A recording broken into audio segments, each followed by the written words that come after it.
سود سود سود سود. وہ یہ کس کو، اس میں مولوی کی ضرورت کیا ہے؟ اس میں تو سب کو پتا ہے. آپ اس بندے کو کیوں نہیں کہہ رہے سود خور کو کہ تو جب سود کھاتا تو اپنی ماں کے ساتھ بدکاری کرتا ہے؟ اس کو کیوں نہیں کہتے کہ وہ مدرسے کے اندر چندہ دیتا ہے اور مولوی صاحب کو گفٹ کر کے دیتا ہے، جائے جہنم میں؟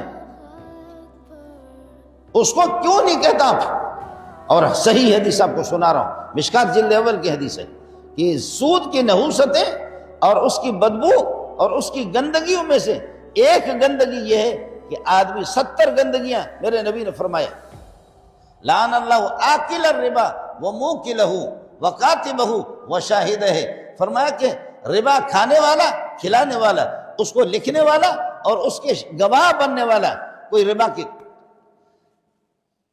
سودی کاروبار ہے، اس سود کے معاملے میں جو گواہ ہے اس پر بھی خدا کی لعنت ہے.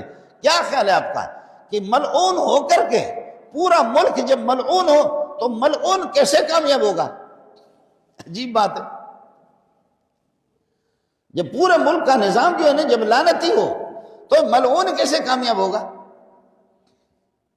آپ کے سامنے سود خور بیٹھا ہوا ہے، آپ کے سامنے زانی بیٹھا ہوا، آپ کے سامنے چور بیٹھا ہوا، آپ کے سامنے ڈکیت بیٹھا ہوا، اور آپ کہتے ہیں کہ میرے بھائی مسواک کر کے نماز پڑھا کرو.